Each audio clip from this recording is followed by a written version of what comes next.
बिस्मिल्लाहिर्रहमानिर्रहीम। अस्सलाम वालेकुम डियर स्टूडेंट्स। आज हम नर्वस सिस्टम के यूनिट को पढ़ेंगे जिसको हम न्यूरॉन कहते हैं। कल थोड़ा सा इसका जिक्र किया था। एक न्यूरॉन के 3 हिस्से होते हैं।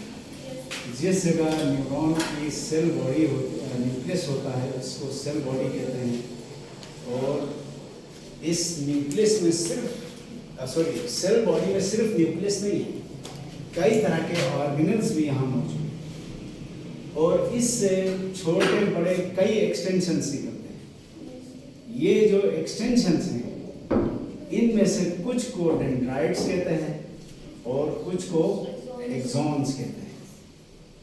डेंड्राइट उनको कहा जाता है जो मैसेज को बाहर से सेल बॉडी की तरफ ले आए, और एक्सॉन उसको कहते हैं जो सेल बॉडी से मैसेज को बाहर की तरफ ले जाए।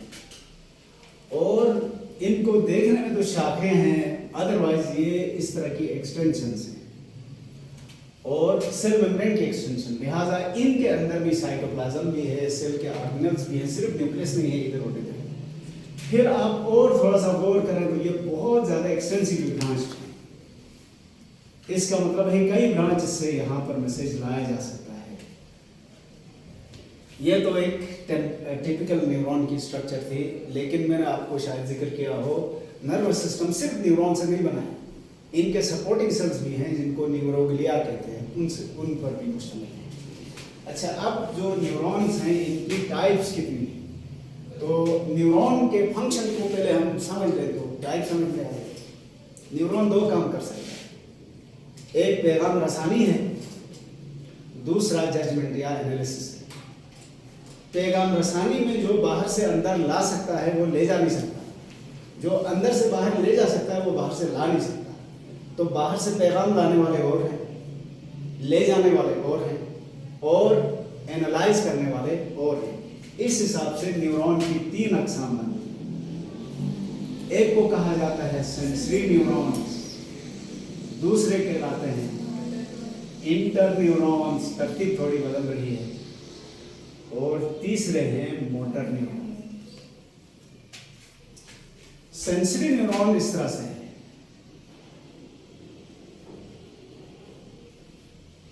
ये फर्ज करें जो बाहर से आ रहा है ये इसका डेंड्राइट है, और जो यहां से ये सेल बॉडी है ये इसका एक्सॉन है। इसके दरमियान में ये इंटर न्यूरॉन है। इंटर न्यूरॉन के डेंड्राइट और एक्सॉन बराबर होते हैं साइज में, और तीसरा इसके साथ कनेक्टेड या इसके बहुत करीब ये मोटर न्यूरॉन होता है। मोटर न्यूरॉन के ये सारे डेंड्राइट्स हैं और ये एक्सॉन है।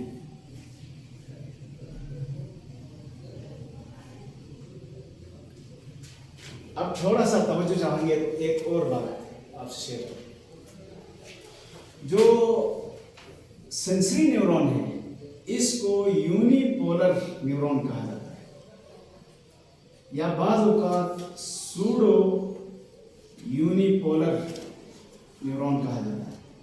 उसकी वजह यह है कि पोलर से मुराद यहाँ शाखें ले लें, इसमें सेल बॉडी में दाखिल होने वाली एक शाखा है, ये डेंड्राइट। एक हो तो डेंड्रोन भी है। इंटर न्यूरॉन को मल्टीपोलर भी कहा जाता है। मल्टीपोलर कहने की वजह यह है कि इसमें डेंड्राइट्स भी बहुत सारे हैं, एक्सॉन भी बहुत सारे हैं। और इसी तरह जो मोटर न्यूरॉन है इसको भी मल्टीपोलर कहा जाता है। और यहाँ मल्टीपोलर कहने की वजह क्या है? इसमें इन होने वाले बहुत सारी शाखाएं, बाहर निकलने वाली एक ही शाखा। तो पोलैरिटी का टाइम किस बुनियाद पर किया? On the basis of number of dendrites. एक ही डेंड्राइट हो तो यूनिपोलर या सूडो यूनिपोलर। ये सूडो क्यों कहा? यहाँ देखने में एक लगता है लेकिन आगे से ये बहुत सारी शाखाओं से बना है, इसलिए सूडो यूनिपोलर का। इसमें ये सारे समझ लें डेंड्राइट्स हैं, बहुत हो गए इसलिए मल्टीपोलर हो गए। इसमें भी ये सारे डेंड्राइट्स हैं इसलिए भी मल्टीपोलर। अच्छा, अब हो गया क्या? सेंसरी न्यूरॉन का डेंड्राइट बॉडी में मौजूद है। मिसाल के तौर पर हमारी उंगलियों में टच रिसेप्टर्स हैं। यहाँ जो रिसेप्टर में सेंसरी न्यूरॉन का पार्ट होगा वो क्या होगा? ये डेंड्राइट। अब ये डेंड्राइट यहाँ से चल के आ रहा है और इधर से जाके सीधा ब्रेन तक, तो डेंड्राइट लंबा होना चाहिए कि नहीं होना चाहिए? और सेल बॉडी ब्रेन में या स्पाइनल कॉर्ड में, और ये एक्सॉन भी सेल ब्रेन या स्पाइनल कॉर्ड में, तो ये छोटा है, ये है ही या स्पाइनल कॉर्ड में या ब्रेन में, इसलिए इसके डेंड्राइट और एक्सॉन बाहर नहीं है, तो छोटे हैं। इसी तरह इसकी सेल बॉडी और डेंड्राइट ब्रेन या स्पाइनल कॉर्ड के अंदर है, एक्सॉन बाहर है। तो इसका एक्सॉन बड़ा होने की वजह ये हुई कि उसकी सेल बॉडी यहाँ थी, यहाँ से उसका एक्सॉन चला और इधर बाजू तक चला गया। मैं क्लियर कर पा रहा हूँ कि नहीं? यानी किसी का डेंड्राइट बड़ा, किसी का एक्सॉन बड़ा, किसी के दोनों बराबर क्यों हैं? ये इनके फंक्शन की वजह से ऐसा है। मैंने पहले कहा था जो पैगाम बाहर से अंदर ला सकता है वो ले जा नहीं सकता। तो सेंसरी न्यूरॉन बाहर से मैसेज लेकर आता है। तो हमारे जिस्म का सबसे लंबा सेंसरी न्यूरॉन कहाँ होना चाहिए? जो पाँव के अंगूठे से पैगाम लेकर आता है। वो जितना इंसान का कद बड़ा होगा उतना उसके लिए ज़्यादा होगा। उसका ये ब्रस्ट या ब्रांचेस वहाँ होगी, एक लंबा सा डेंड्रॉन वहाँ से आएगा और ब्रेन में जाकर सेल बॉडी और छोटे से एक्सॉन होकर खत्म हो जाएगा। एक और नुक्ता सुन लें तो आपको और समझ में आएगा। सेल बॉडीज बहुत नाजुक हैं। अगर ये एक दफा डैमेज हो गई तो ये दोबारा नहीं बन सकती, यानी रिपेयरेबल नहीं है। इसलिए इनकी हिफाजत की खातिर या ब्रेन में इनको रखा गया या स्पाइनल कॉर्ड में रखा गया। जबकि डेंड्राइट और एक्सॉन्स ये रिपेयरेबल हैं, इसलिए इनको बाहर बॉडी में भी रखा गया। और बॉडी में इनको फेंक के नहीं रखा है कि चलो रिपेयरेबल हैं तो कट गए तो फिर बना लेंगे, ऐसा नहीं है। इनकी हिफाजत का अलग से इंतजाम है। खास तौर पर जो बाहर बॉडी में होंगे इनके गिर्द ये मखसूस टाइप के सेल्स का कवर होगा, और ये सेल्स का कवर माइलिन शीट कहलाएगा। और जो सेल्स कवर करेंगे उनको श्वान सेल्स कहा जाएगा, श्वान सेल्स।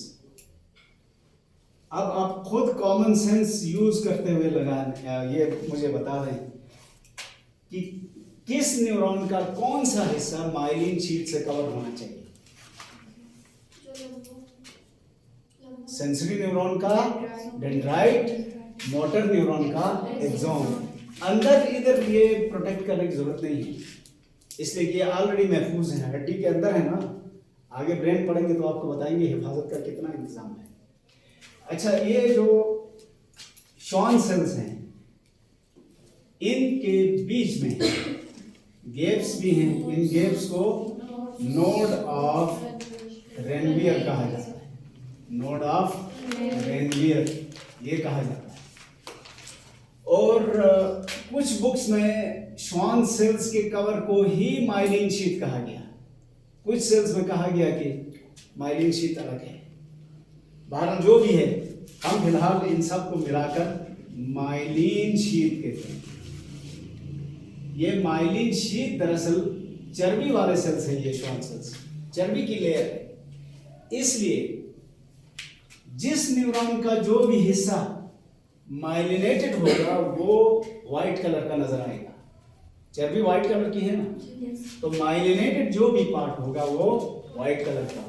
लेकिन एक और बात, मैंने आपको ये कहा है कि अभी जो मालूमात दी उसके हिसाब से माइलिनेटेड पोर्शन सिर्फ बाहर ही होंगे।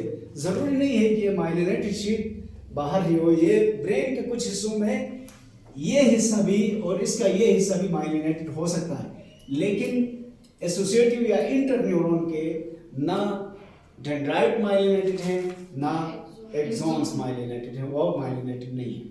इसीलिए ब्रेन और स्पाइनल कॉर्ड में जिस जगह सेल बॉडीज की एग्रीगेशन होगी, नॉन माइलिनेटेड पार्ट्स होंगे, उसको ग्रे मैटर कहते हैं।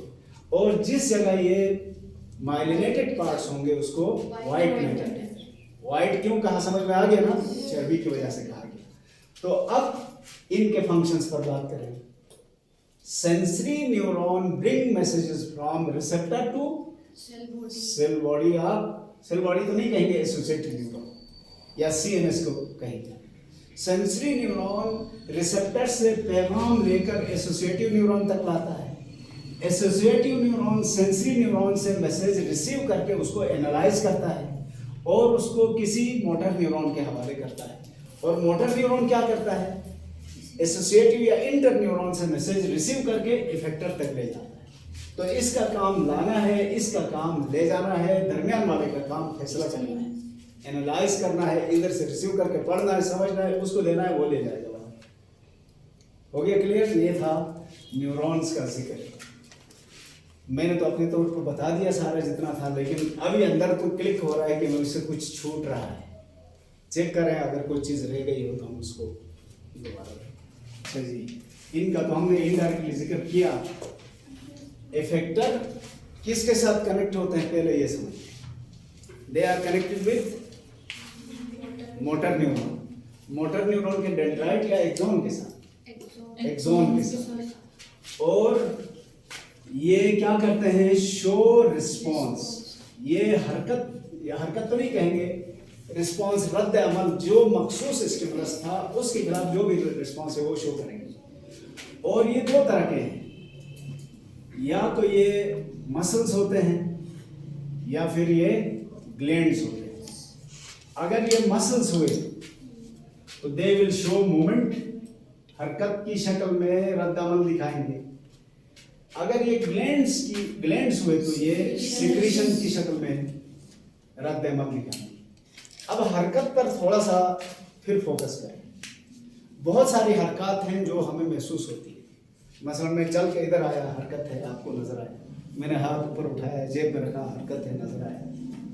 मैं बोल रहा हूं, ये भी हरकत है, आपको नजर आ रहा है। मैं देख रहा हूं, ये भी हरकत है, लेकिन महसूस नहीं होती। यहाँ आंखों के अंदर रोशनी जा रही है, अंदर चेंजेस आ रहे हैं। यानी मैं कहना ये चाह रहा हूँ कि हरकत बाज़ औक़ात बहुत वाज़ेह बड़ी होती है, बाज़ औक़ात ये हरकत वाज़ेह नहीं होती। मसलन हम सुन रहे हैं, वहाँ भी हरकत है। वहाँ कौन सी हरकत, वेव्स आकर एयर ड्रम से टकराई, वो वाइब्रेट हुआ, उसने ओजिकल से टकराया, वो वाइब्रेट हुए, ओजिकल से अंदर जाकर इनर ईयर में दस्तक दी, वहाँ लिक्विड वाइब्रेट हुआ, तो हरकत है ना। तो हरकत बहुत मामूली नौयत की भी हो सकती है, बहुत भारी नौयत की भी हो सकती है, विजिबल भी हो सकती है, इनविजिबल भी हो सकती है।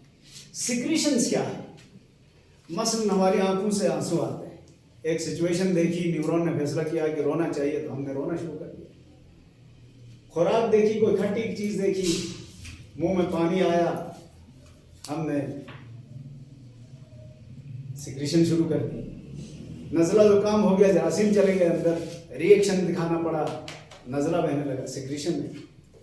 इसी तरह डर गए, पसीने छूटने लगे, सिक्रीशन है। इसी तरह खुराक देख के पेट के अंदर जो हमारे ग्लैंड्स हैं, डाइजेस्टिव ग्लैंड्स, वो भी सिक्रीशंस करेंगे, तो वो हमें समटाइम्स नजर नहीं आती हैं। तो ये जो इफेक्टर्स हैं, दे शो रिस्पॉन्स। लेकिन याद रखना, ये रिस्पॉन्स अपनी मर्जी से नहीं दिखाते। इनको जो हुक्म मिलता है इंटर एसोसिएटिव न्यूरॉन से या इंटर न्यूरॉन से, उसके मुताबिक ये रिस्पॉन्स दिखाते हैं। ठीक हो गया बेटा जी। अगला नर्व इम्पल्स। पहले एक मिसाल बताता हूँ, आपको समझ में आएगा। बिजली के तार में बिजली है या नहीं है पता चलता है? अगर पता चलता तो हम टेस्टर इजाद न करते। तार में बिजली है तब भी तार टस से मस नहीं है, तार में बिजली नहीं है तब भी तार में कोई चेंज नहीं आ रहा है। अगर बिजली होने से तार लाल सुर्ख होते तो हम कहते इसमें बिजली है, और लाल सुर्ख नहीं होते तो हम कहते बिजली नहीं है। यानी बिजली इनविजिबल तरीके से जाती है। बिल्कुल इसी तरह न्यूरॉन के अंदर जो मैसेजिंग चलती है वो भी बिजली की तरह चलती है, लेकिन ये बिजली नहीं है। बिजली और इसमें फर्क है। बिजली में मैंने जो सुना है वो इलेक्ट्रॉन एक दूसरे को पुश करते हैं और इलेक्ट्रॉन बहते हैं। यहाँ पर इलेक्ट्रॉन नहीं बहते, यहाँ पर चार्ज का एक सेटअप है जो अंदर बाहर मूव करता है। तो इसके लिए सबसे पहले ये हम एक चीज समझ लें। फर्ज करें ये एक न्यूरॉन का पार्ट है, तवज्जो करना। इस चैप्टर का अहम तरीन क्वेश्चन ये है एक न्यूरॉन का टुकड़ा लिया है। न्यूरॉन का ये टुकड़ा एक्सॉन भी हो सकता है, डेंड्राइट भी हो सकता है। मैंने शुरू में कहा था डेंड्राइट और एक्सॉन दोनों सेल मेम्ब्रेन की एक्सटेंशन है। तो ये सेल मेम्ब्रेन है, इसके अंदर साइटोप्लाज्म भी है, ऑर्गेनल्स भी हैं, और यहाँ पर चार्ज का एक नेटवर्क मौजूद है। सॉरी, नेटवर्क नहीं कहना चाहिए, चार्ज का एक सेटअप है, और ये चार्जेस अंदर और बाहर इक्वली डिस्ट्रीब्यूटेड नहीं है। चार्जेस हैं नेगेटिव और पॉजिटिव, और अनइक्वली डिस्ट्रीब्यूटेड है का मतलब एक तरफ मोर नेगेटिवली चार्ज सब्सटेंसेस हैं और दूसरी तरफ मोर पॉजिटिवली। तो जो करेंगे इधर देखें, यहां मैंने जो दिखाया इसके हिसाब से क्या लग रहा है कि अंदर सिर्फ नेगेटिव है, बाहर सिर्फ पॉजिटिव है। ऐसा नहीं है।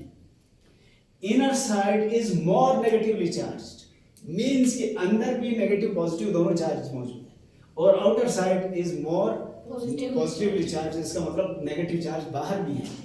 इस unequal distribution of charges across the membrane of neuron is called membrane potential.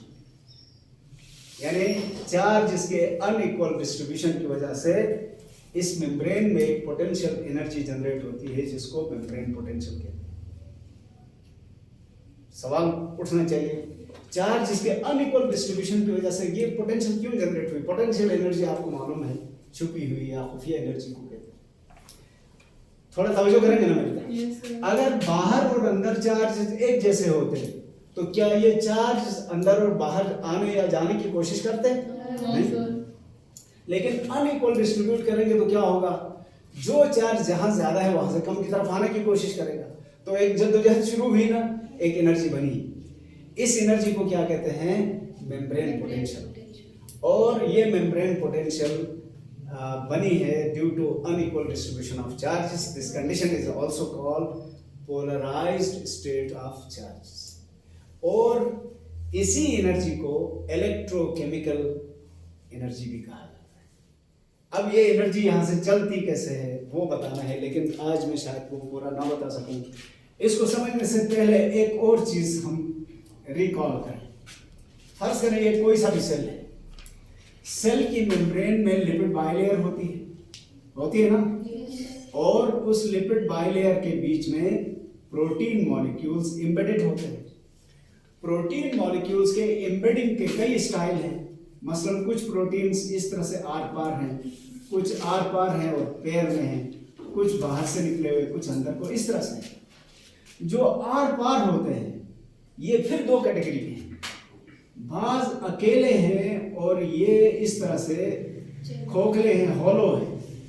इनके थ्रू कोई चीज आ भी सकती है, जा भी सकती है। बाज ये पैर में है और इनके बीच से भी कोई चीज अंदर बाहर आ जा सकती है।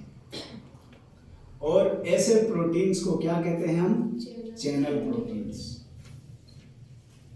चैनल प्रोटीन्स भी कहते हैं, इनको कैरियर मॉलिक्यूल्स भी कहते हैं, इनको गेट्स भी कहते हैं, इनको पंप्स भी कहते हैं। Gates, pumps, channel proteins, carrier molecules, सबको मतलब एक ही। और इनके थ्रू कैसा ट्रांसपोर्ट होता है? या तो एक्टिव ट्रांसपोर्ट होता है या फैसिलिटेटेड डिफ्यूजन। दोनों पता है ना आपको, मुझे उस तरफ जाने की जरूरत नहीं। लेकिन एक और नुक्ता याद रखो, ये गेट्स जरूर हैं, लेकिन इस गेट से कोई भी मॉलिक्यूल जब चाहे नहीं आ सकता। ये गेट्स हर मॉलिक्यूल के लिए मखसूस है, इसीलिए इनके नाम रखे गए हैं। इनसे जिससे जो मॉलिक्यूल या आयन गुजरेगा उस हिसाब से उसका नाम। किसी को सोडियम गेट, किसी को पोटेशियम पंप, किसी को क्लोराइड पंप, किसी का कुछ नाम। तो दो बातें मैंने कही, एक तो पंप्स हैं, दूसरा ये पंप्स मखसूस हैं। तीसरा नुक्ता ये याद रखना है, एक ही आयन के लिए दो तरह के पंप हो सकते हैं। एक पंप वो है जिससे एक्टिव ट्रांसपोर्ट होगा, और दूसरा पंप वो होगा जिससे फैसिलिटेटेड डिफ्यूजन होगा। जिससे एक्टिव ट्रांसपोर्ट होगा उसको कहते हैं कंसंट्रेशन ग्रेडियंट पंप्स, या एक और नाम भी दिया जा रहा था वोल्टेज रेगुलेटेड गेट्स। उसको क्या कहते हैं? Voltage regulated gates. यहां से एक्टिव ट्रांसपोर्ट होगा, गेट्स या पंप्स। दूसरे कहलाते हैं जहां से फैसिलिटेटिव डिफ्यूजन होगा, नॉन वोल्टेज रेगुलेटेड गेट्स का है, जहां से फैसिलिटेटिव डिफ्यूजन होगा, एनर्जी खर्च नहीं। ठीक हो गया जी? यहां तक समझ में आ रहा है ना? तो हर सेल की मेम्ब्रेन में यही तरीका है, तो न्यूरॉन की मेम्ब्रेन में भी ये मौजूद है। और ये जो आयंस हैं, आपको मालूम है कि आयंस आमतौर पर ट्रांसपोर्ट नहीं हो सकते, क्योंकि आपको याद दिला दूं, cell membrane is sometimes called semi permeable. कौन से मॉलिक्यूल गुजर सकते हैं? जो छोटे हों, जो चार्ज हों, वो नहीं गुजर सकते। आई एम सॉरी, मैं मिक्स कर दिया। जो छोटे हों वो गुजर सकते हैं, जो न्यूट्रल हों वो भी गुजर सकते हैं, जो फेट सोल्यूबल हों वो भी गुजर सकते हैं। 3 तरह के मॉलिक्यूल नहीं गुजर सकते। कौन से? बड़े, चार्ज और वाटर सोल्यूबल, वो नहीं गुजर सकते। तो ये जो गेट रखे गए हैं उनके लिए, जो आम सतह से नहीं गुजर सकते, उनके लिए ये गेट्स रखे गए हैं। तो गेट्स से रिलेटेड 3 बातें हो गई।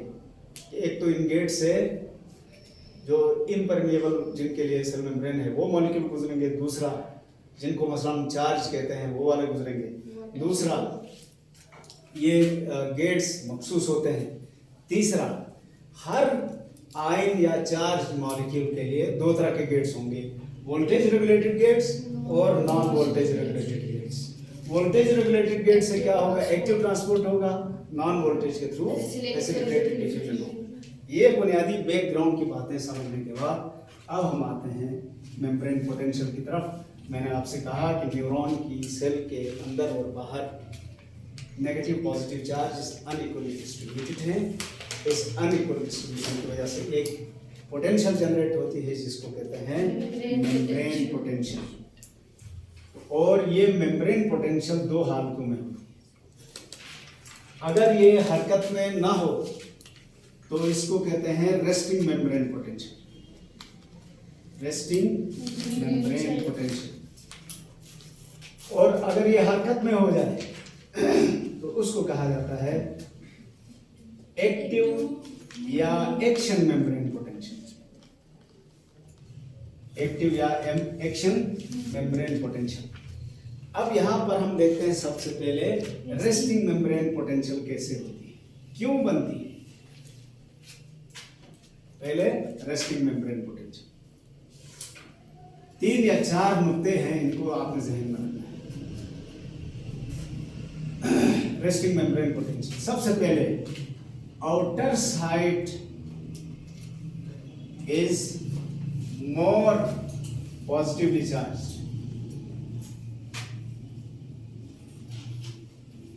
और inner side is more negatively charge. सबसे पहली कैफियत ये। दूसरा नुक्ता ये याद रखना है, 2 अलग अलग आयन हैं जिनका आपस में कोई ताल्लुक नहीं है। Sodium ion is 10 times more in concentration on outer side. Sodium अंदर भी है बाहर भी है, लेकिन अंदर के मुकाबले में बाहर 10 गुना ज्यादा है। मसलन अगर सोडियम अंदर 1 है तो बाहर कितने होंगे? 10 होंगे। सोडियम अगर अंदर 10 है तो बाहर 100 होंगे। 100 बेटा 10 गुना का, ठीक है ना, 10 गुना ज्यादा है। इसी तरह पोटेशियम एक और आयन है, वो भी पॉजिटिव है। Potassium is 30 times more in concentration on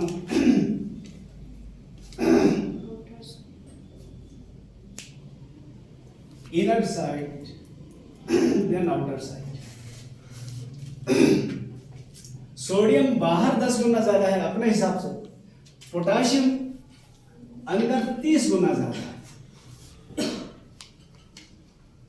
इन दोनों को आपस में मिलाना नहीं, इसको अलग कंसिडर करो, इसको अलग कंसिडर करो।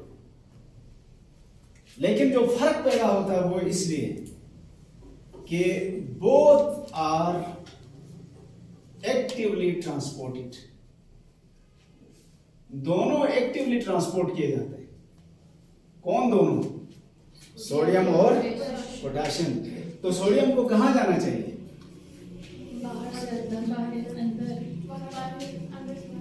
सोडियम को अंदर से बाहर जाना चाहिए ना। एक्टिव ट्रांसपोर्ट का मतलब क्या है? कम से ज्यादा की तरफ एनर्जी खर्च करके।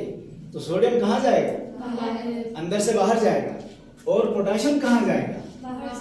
पोटेशियम बाहर से अंदर आएगा, अंदर को आ रहा है। लेकिन यहाँ एक छोटा सा टेक्निक देखें कुदरत की। जिस एग्जैक्ट टाइम में 3 सोडियम बाहर जाते हैं, उस वक्त 2 पोटेशियम अंदर आते हैं। सोडियम बाहर जा रहा है, पोटेशियम अंदर आ रहा है। यूनिट टाइम में अगर 3 सोडियम बाहर जा रहे हैं तो उसी टाइम में सोडियम के पोटेशियम के कितने आयन अंदर आ रहे हैं? 2। तो ओवरऑल अब पॉजिटिव चार्ज के बाहर जाने की रेशियो ज्यादा है या अंदर आने? बाहर जाने की। तो बाहर मोर पॉजिटिव हो जाएगा कि नहीं? पहला नुकता ये। बाहर मोर पॉजिटिव क्यों है? ये इस वजह से। बाहर मोर पॉजिटिव होने की दूसरी वजह है सम पोटेशियम्स लीक आउट। पोटेशियम वैसे कहां से कहां ट्रांसपोर्ट हो रहा था? बाहर से अंदर लाया जा रहा था एक्टिव ट्रांसपोर्ट करके। जो बाहर से जबरदस्ती करके अंदर लाए जा रहे थे उनमें से कुछ भाग के बाहर जा रहे हैं। अब बाहर मोर पॉजिटिव होना चाहिए कि नहीं? दूसरी वजह समझ में आई? ये यानी यूं समझो, वोल्टेज रेगुलेटेड गेट के जरिए अंदर लाए जा रहे थे, नॉन वोल्टेज के जरिए ये छुप के बाहर जा रहे थे थोड़े से। बाहर मोर पॉजिटिव होते हैं। इसके बाद some large negatively charged molecules remain inside. कुछ बड़े बड़े प्रोटीन्स हैं जो नेगेटिवली चार्ज हैं, वो बाहर भी नहीं जा सकते, अंदर ही हैं। तो अंदर का माहौल मोर नेगेटिव होना चाहिए कि नहीं? गौर नहीं किया बेटा मैंने ये कहा कि कुछ बड़े बड़े मॉलिक्यूल्स हैं जो नेगेटिवली चार्ज हैं, वो ना बाहर जा रहे हैं ना अंदर आ रहे हैं, वो अंदर ही हैं। तो इनकी यहाँ मुस्तकिल रिहाइश की वजह से क्या हुआ? अंदर का माहौल और नेगेटिव। और the difference at this time is calculated into -70 millivolts। ये जो चार्ज इसका फर्क हुआ है इन सारे एक्शन की वजह से, उसको कैलकुलेट करें तो कितना बनता है? -70 मिलीवोल्ट। ये फिजिक्स वाली बातें मुझे समझ नहीं आती, मैं सिर्फ इतना बता दूं। इसका मफहूम ये ले लें आप ज़हन में कि पॉजिटिव चार्ज बाहर 70% है, अंदर 30%। नेगेटिव चार्ज अंदर 70% है, बाहर 30%। इस सारी सिचुएशन को क्या कहेंगे? Resting membrane